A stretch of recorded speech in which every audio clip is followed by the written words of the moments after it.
Hello, everyone, and welcome to MEP Next Gen, a podcast dedicated to bridge the gap between minority and engineering students and the MEP program. My name is Kaleia, and I am a student studying industrial engineering with a certificate in entrepreneurship and innovation and a certificate in systems. Hello, everyone. I'm Clifford Underwood. I am an agriculture engineering student with a concentration in machine systems. Today's episode is extraordinary. Not only is it our first, but we're also celebrating the 50th anniversary of Minority Engineering Program. Kaleia, can you believe it's been half a century already? I actually cannot believe it's been half a century, Cliff. This program was founded 50 years ago to support minority students, such as you and me, at Purdue University. And then even more amazing, it actually continues to provide such impactful resources today, from the Academic Success Center to free tutoring to free Donut Fridays, to welcoming staff and just like a community overall. MEP truly has it all, and it has become a cornerstone of support for so many minorities in engineering. What is your favorite MEP resource, Cliff? That's a good question. One of my favorite MEP resources, I have to say off the bat, is the Academic Success Center. Mm-hmm. Just because from day one, from freshman years, it's always been so approachable. I felt so welcome. It almost felt like a second home. And, you ask students currently today, you always see me in there. Mm-hmm. So that kind of is a test to that statement as far as it being a second home. And I think MEP for sure is your home at this point. I think it's your apartment. Yeah. I live there rent free. Well, tuition. Yeah. You're paying for it for sure. I'm paying for it, so I might as well use it. But to kind of go along with your point here, Donut Fridays. Yeah. That's also another one for me. That puts the icing on the cake, right? Mm-hmm. That's that kind of that final driver, to finish out the week. And just, that's also almost like my incentive pretty much. The center has really, just made it right. It's a place where we can connect, recharge, support each other, not only academically, but, professionally, personal as well, right? And speaking of support, one of my favorite resources is our guest today. Today, I'm thrilled to introduce Mrs. Virginia Booth Womack, the phenomenal director of the Minority Engineering Program for over 20 years. Mrs. Womack has been instrumental in shaping the multitude of retention and recruitment programs that MEP offers. Beyond her role as a director, she served as the National Association of Multicultural Engineering Program Advocates National President, and was interim executive director of the National Society of Black Engineers. On top of that, she advises a multitude of multicultural student organizations. Mrs. Womack is also a proud Boilermaker, having graduated from Purdue in 1993 with a bachelor's in science and industrial engineering. Thank you for joining us, Mrs. Womack. Yes, thank you for joining us. We're so honored for you to join our first ever episode, and it's truly an honor just for you to be here. Thank you for the invitation. I'm excited about this podcast and the potential that it has to really help students understand what we do and how we can be of service to them throughout their matriculation at Purdue. Right. And to kind of go off that, I guess that kind of leads us to our first question here is, Ms. Womack, how did you first get involved with the, Minority Engineering Program? And secondly, what has driven you to stay so passionately committed to it over the years? Well, I first got involved with MEP during my time as an undergrad student. I was actually here in the late 70s. I was here when the National Society of Black Engineers was founded in 1975. Very active with that organization. And the goal of that organization, they call themselves now NSB. So you probably, of course, you've heard of that, you remember. So NSB had the goal of addressing the attrition rate for African American students in particular, and students of color in general. And I believe back then, 80% of Black students had left the university within the first year. And the goal of NSB was to address that as a part of our personal responsibility as students, to hold each other accountable, to form whatever alliances we needed to make sure students knew they were supported. And NSBE was a family and still is today. So I was involved with NSBE and became involved with MEP because MEP and NSBE sort of came up together. They were birthed in the same space. Mm-hmm. And that was a big piece to know not only did we have a student organization, but we had faculty and administrators that also endorsed what we were doing. Mm-hmm. Back then, it was Dr. Art Bond, who was very instrumental in pushing for support. Mary Williamson Blaylock, she was my champion. Because as a young lady, a lot of times, the kind of attention and focus that we needed may come best from another female administrator. Mm-hmm. And also the main endorser for MEP and NSBE was Dr. Arthur Hansen, who was president of Purdue at the time. He was amazing in not only supporting us, but in pushing the envelope and getting us to get out there and make a difference, make a change, not only at Purdue, but in the world.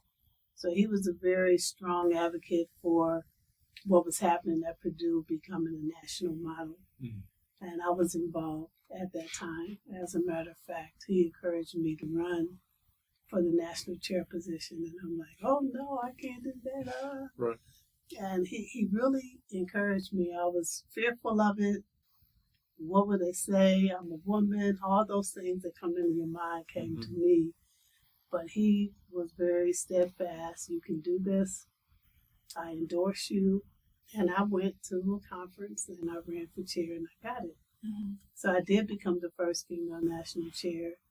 And my success as a chair was enabled by President Hansen. You know, it was during that time that all the first charter chapters were formed. And they were formed after the Purdue model. You know, you got to have so many members, you got to have your constitution. So I was very excited to work on that aspect of NSBE's growth.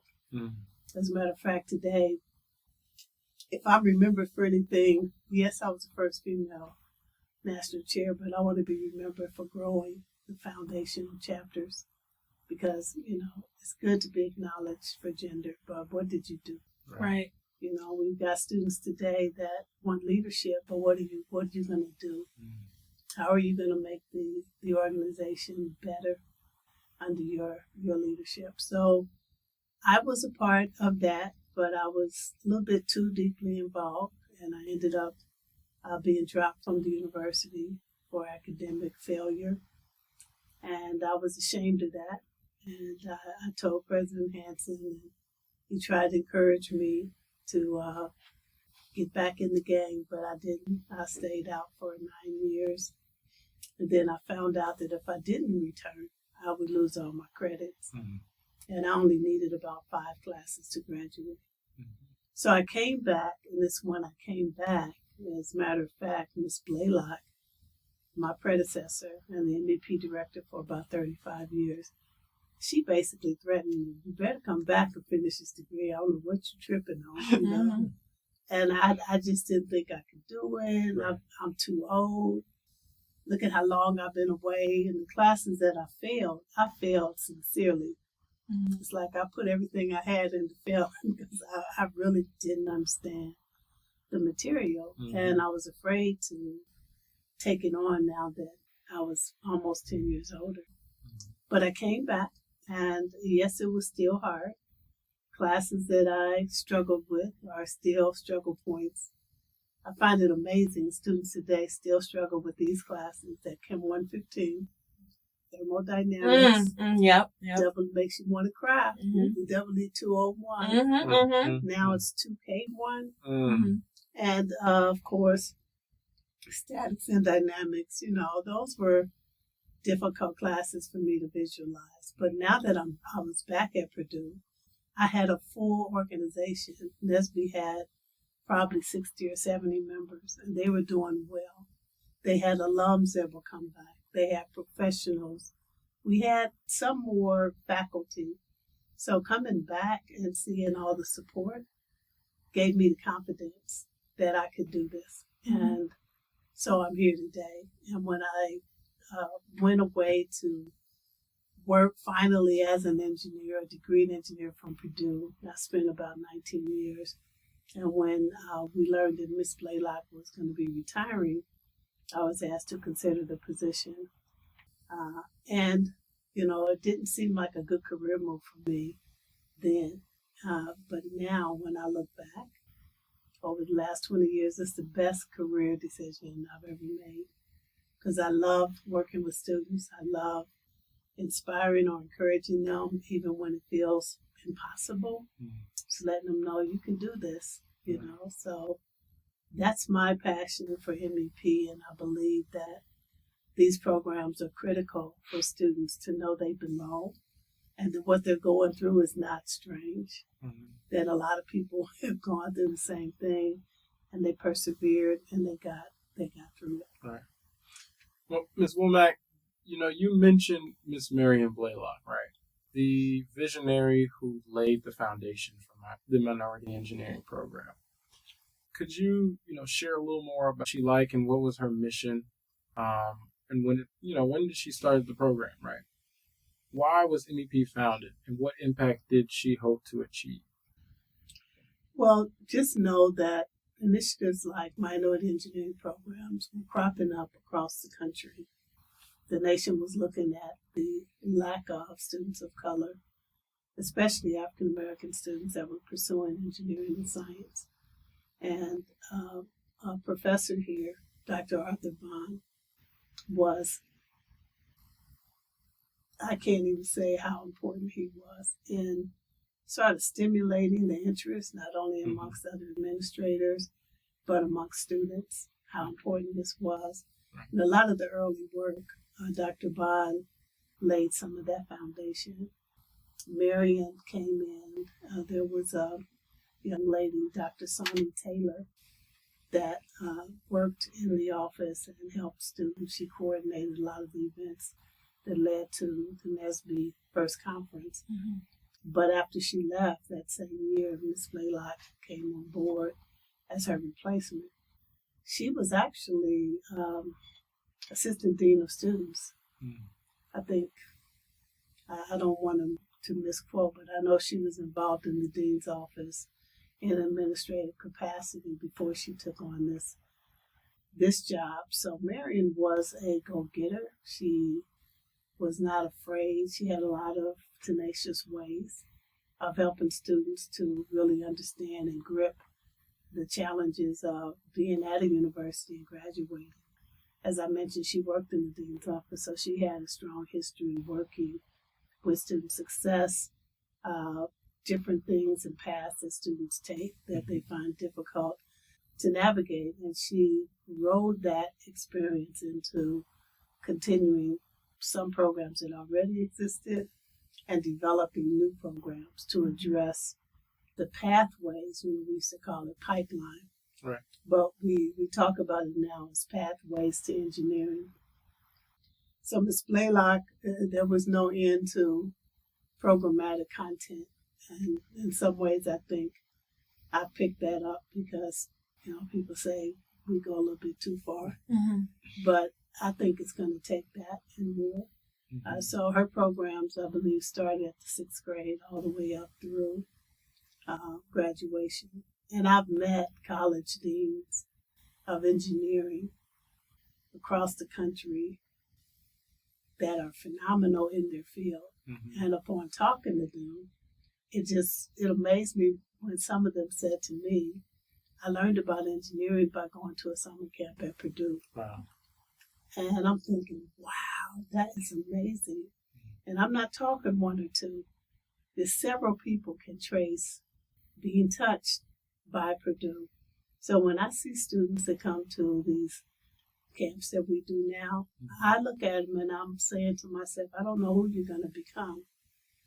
But we here at Purdue want to encourage you to explore and find your dream. And that's what Marion did. She was known for that. She worked longer hours than I do. And I remember, man, you got to go home. And now I go through some of the same stuff because there's a lot to do, but it's good work. It's heart work. Some people talk about hard, but it is definitely heart work. It requires passion, and students can feel that when you have passion for them, even if they're going through. They know that you have passion, and sometimes that's what they hang on to keep it moving. I truly agree with that. And as a student that has personally been impacted by not only you, but the minority engineering program, because I think you're the one that actually brought me in deeper because I was a tutor. I truly agree with that. And I think that you do also bring that community. And I do want to thank you for bringing me into the minority engineering program because it's changed my life personally and my college experience as a whole. But with that being said, we know the rich history of the minority engineering program, but we also want to shift focus to the present. So what current initiatives or resources do you think are particularly impactful for today's students? But then also, how is MEP continuing to support minority engineering students in new and innovative ways? Are there any tips and tricks? What's up your sleeve? Well, I don't know that there's much up the sleeve, but I will say underrepresented minorities, a lot of people don't get that. They're like, well, why do we need these programs? Is it for Black students? And the answer is no. Is it for Black students? And the answer about why do we need it, we look at the data and the numbers. And when you have a year where you bring in over 3,000 students and less than 50 of them are African American, it throws up a flag that says, uh-oh, what's happening here? Why are students not choosing Purdue? So MEP looks at the data, and underrepresented means compared to the state and the national averages, we're not doing as well as our peer institutions. Right. So how do we attract more students to Purdue? And if it's not the question of how do we attract them, the question is, how do we get them to choose Purdue? Because I think the admissions department has done a good job in attracting students and accepting them. But when it comes to choosing, something else seems to happen that shifts them away. So we need to think about what are the ways that we can make students really know that Purdue is a good place for them.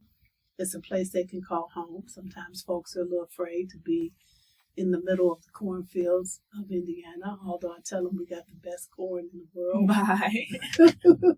I have some at home now, and I just love it. But, that's not going to get us to. So the programs that we do that I'm surprised you guys didn't mention is being exposed to corporate partners, being exposed to alums that come right back right after they've graduated to see you guys and to let you know how they're doing. Those small things really does something in your head. You're like, wow, she's out there, he's out there making all this money. I can do this. You need that. What it takes to graduate, in my mind, is just belief based on experience. I don't just believe it to believe it, but I've seen people that have done it and they made it, so I can make it. And although MEP has a focus on looking at the state and trying to be competitive amongst our peers, when you look at national data, the programs that we do and the work that we do is for any student that wants to participate. So I've had students come in and say, well, do I have to be a minority? Absolutely not. As a matter of fact, we welcome you because the struggle is real for all students. And maybe their struggle is not being the only person that looks like them in a room, but struggle is struggle. Right. So I've had students come in and we talk it through, and I want to see them move forward and graduate.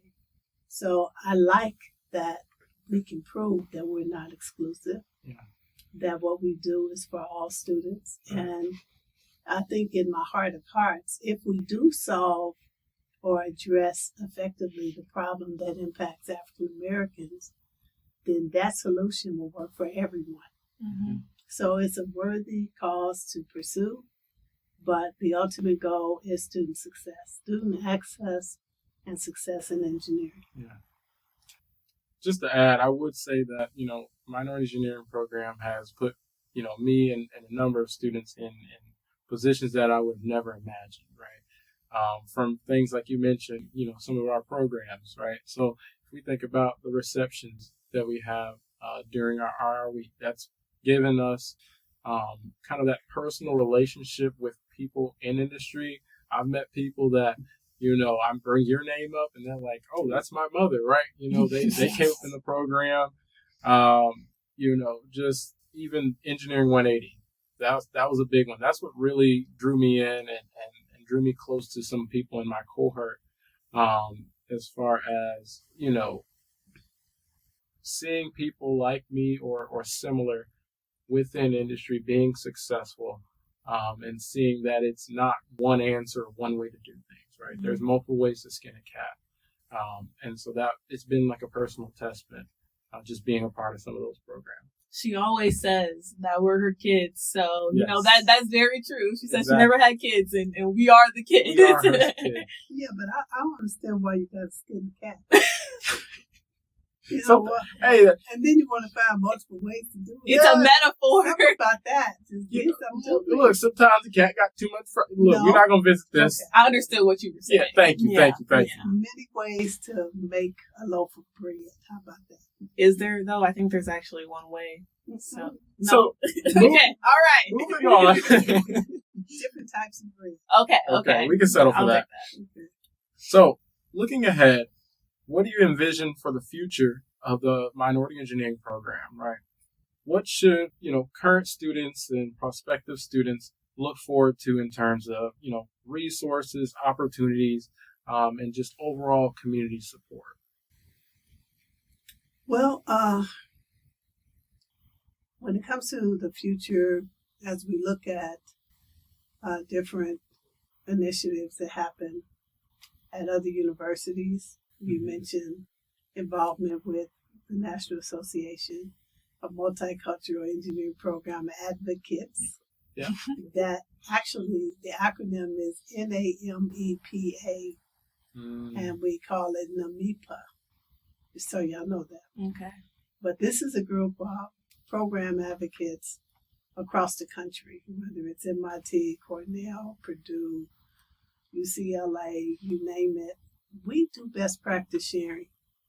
And as the climate changes and challenges to how we have to address difference become very prevalent, then we want to know, how do we stay in the game and how do we play it the way the law requires us to play it? So you're always looking for ways to make sure you're in compliance, but don't take your eyes off the end goal or the end game. And that's student success.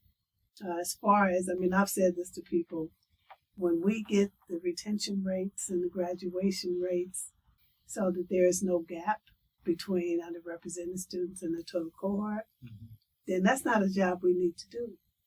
When we get our enrollment up so that it's at least close to the state and the national average, you don't need an MEP program to do that. Right. You can focus more on student success strategies, and that would be addressed for all students. So how do we stay relevant? How do we make sure that any student that needs support can find MEP as a place they can come? And of course, we have great advisors. We have in every department, there are people that are passionate about student success. So it's not to replace or compete with any other unit, but how do we work together? And I've had different schools within the College of Engineering. We'll get together about students and about how to support students. And it's just good to see the collaboration and us working outside of a silo mindset, but work as a team. And I think if we can do that effectively, students will figure out what they need to do to matriculate at Purdue, and they will show each other. A lot of times when students come to me and they have an issue, I may call Kaleia. I say, I need you to talk to the student, because it may be a similar scenario that she may have been through, or you. Right. And I think it feels and sounds better coming from another student than it does oftentimes coming from me. So I'm learning how to back up and let those that are doing the work, those that are being successful, advocate for student success. Right. I love that. And I'm just like, yeah, this is like still super exciting just because we do get to talk about these things and talk about the resources that you are implementing or you're looking to implement.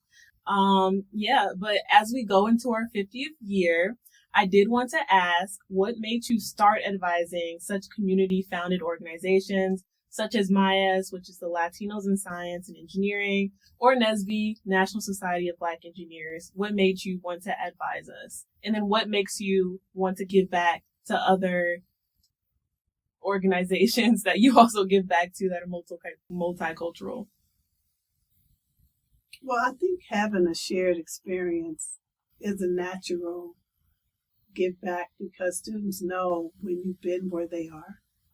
And when they share an experience and you share yours, they go, okay, she gets me. And it's got to be believable. Right. And so giving back may just be telling the story and being available, because I know there are a lot of students and I can't be there for everyone. So how do we spread that community of understanding so that students will find that if they come to the center, a lot of times, I'll be sitting in my office and I'll just hear chatter. And I'm thinking, they should be quiet in the center. Oh my God. And I'll jump up and go and say, shh. And the students will get quiet. But as soon as I walk away, it builds up again. And then I was doing some research and I ran into some articles that talked about how students learn, their cultural capital, things that are unique about different cultures. And I know we have a chatty nature as a people. It's not just African American. I think all cultures have a chattiness about them. And there was one student that, she didn't say this to me, but someone else asked her why she went to the center, the MEP Success Center. And she said, it's the only place on campus where I can be myself and not apologize. I heard that and I said, whoa, how do I make sure that students can be themselves within some structure? And how do I reinforce that? How do I make it a cultural spot? I mean, all across campus, there's culture, but it may not be culture of color. So you'll see pictures, you'll see all kinds of artifacts that speak to the past. But when I see amongst those pictures a person of color, I notice that I always go up to that picture because I want to know, who is this? How did they get on the wall? Well, we can create our walls, and I'm seeing schools in the College of Engineering that are doing just that. You got the Helen Bass Williams Academic Success Center. She was my advisor when I was an undergrad. I started out as a psych major. So when I see that there are places that's being named, I'm like, this is amazing. We're living in a good time. And I just want to be a part of that. I want to make a contribution. It may never be a building or anything like that, but I want to be in the hearts and minds of some students that would say, hey, Miss Booth did this for me when I was there. And that's enough. I don't even know if I answered your question. Yes, you did answer the question. But then just to add on to that, after hearing about all the history, not only with Marion Blaylock, but also just NSBE in general, because you were there since the founding and you've been such an integral part in growing it, but also just your struggles when it came to school, in the 70s before you took that little, 10-year gap year. I just find it interesting that all these challenging classes were still hard. So it has not gotten better. It has not, but it's okay because MEP is here to help. No, it's shame on us. When I say us, I'm talking about people like me. I agree. That we have not figured this out. Thermo is thermo. 2 plus 2 is 4. I don't care what year you look at it. Yeah. Why haven't we unpacked the concepts that students struggle with in a class like thermo or even chemistry? Why haven't we put together a system that helps students, helps them visualize what the concepts are? Because for me, it's on paper, 2-dimensional. I just can't see it. But if you stand up a model that's double E, I might be able to follow where the current is going. I don't learn in flat. I gotta see it. How do I feel it? Yeah. Or, if we know what the concepts are that students struggle with in math. I had a student, we have an algebra by 7th grade program for 3rd graders. And this little boy this was doing a virtual program. He just threw up his hand and said, I don't get it. And I'm like, well, what's wrong? He said, I don't get this word perimeter. I don't get it. It doesn't make sense to me. I'll never get it. He just went through this whole thing. And I'm like, he doesn't get perimeter. He's ready to quit. And so we talked about perimeter, and no matter how you put it, he still didn't get it. Until he told me, he asked me, what do you like to do? He says, I play basketball. I said, really? I said, have you ever gone around that? Where's the 3-point line? And he knew exactly where it was, and he went through this stuff, even though he was a kid.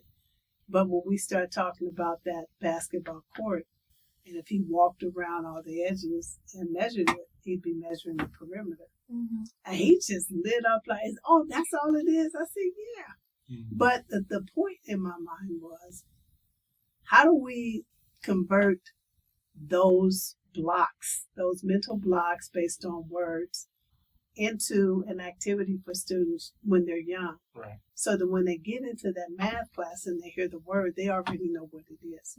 Because a lot of times they pull back because they just don't know. Yeah. And they don't want people to know I don't know. So everybody know, and this happens today. Everybody thinks that everybody in class knows what the professor's talking about, and I don't. When probably 80% of the class don't have a clue. And I may be wrong. But you're not. I'm guilty of it. I definitely look like, but then I have to review it later. Look around, because everybody else, I remember taking an exam. It was a physics exam. And the first problem I was like, what? And everybody around me was writing. And I remember thinking, what are they writing? Tell me. I just froze. Yeah. But some of this we can parse out. It's not about not having previous knowledge. It's about how to overcome the stress and the anxiety of thinking that I'm going to fail. Yeah. I think we knock ourselves out of the game just by not believing in self. So I believe that programs like this help students embrace that as well. Yeah. I agree as well. Definitely say tutoring in the community helps profoundly when it comes to attacking those hard classes. Yes. Just to add, we have tutoring, of course, in the minority engineering program, but something that's not official that I kind of hinted at earlier is that we have that sense of mentoring, right? So we have, anywhere from freshmen doing a lot of the FYE classes to, some of the seniors doing, those 400, 500 level classes that's been through the struggle. That's they might have navigated or found, the little caveats, or they found, some practice exams that weren't, on the internet or whatever the case may be. So just having that extra sense of mentorship and, access to people, like I said, that's been through a similar struggle, I think is one of the key points of the minority engineering program. Agreed. Yes. So thank you, Ms. Womack, for just sharing your insights and experiences with us today on our first ever episode of the MEP Next Gen Podcast. As a student who has once again personally benefited from these resources, it's truly an honor to just learn about the history and the bright future that the Minority and Engineering program definitely has. Cliff, would you like to introduce our final segment? Absolutely. As we wrap up our episode, we'd like to ask our guests a fun question to get their thoughts on, what they believe is the most popular resource among our students. So, out of the following options, which one do you think students favor the most? The first being the Academic Success Center, the second being the strong sense of community, third being the tutorial services, the fourth being the supportive staff, fifth being the recruitment receptions, or the always popular Donut Fridays. What's your answer? Drum roll, please. Well, the only answer to that is a sense of community. Okay, period. That's the answer. That's the answer. Round of applause. Yeah, honestly, I didn't think you were gonna get that. What was the second answer though? What was the second? That's the only one. There was no second runner-up? No, there was a second runner-up though. Come on now. Are you sure? You asked me. Yeah. Okay, fine. You got it right.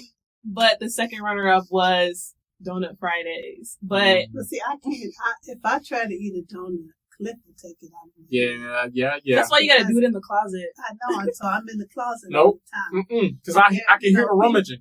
People are looking through my window trying to see if Miss Poop has a donut. Mm-hmm. Yep. And I can't enjoy it. Nope. I want to sit back, chew on it, throw some coffee behind a nice bite of donut. See, so I can't enjoy the donut like y'all do. I walk out and I can smell it. Mm-hmm. You know those, but if I even walk across the hall, somebody got something to say. You know those kids when it would get real quiet. It's like, hold on, what are they up to? That's her. No, I can see that. If she's quiet, you're like, you gotta go check on her. You gotta go check on her. So I walk in with my acai bowl. I'm just looking like, okay, now what you got behind your back? I gotta sneak to get candy. Yep. You don't sneak in front of me though. You look straight at my eyes and ate it, unwrapped it and ate. I'm like, did you just? Are you supposed to be eating that? You're the only one that cuts me some slack. He doesn't. Nope. I think that's my problem. I need to do better. I need to do better. You gotta put your foot down. Okay. Gotta put your foot down. Okay. Thank you again, Mrs. Womack, for joining us on this special episode of MEP Next Gen.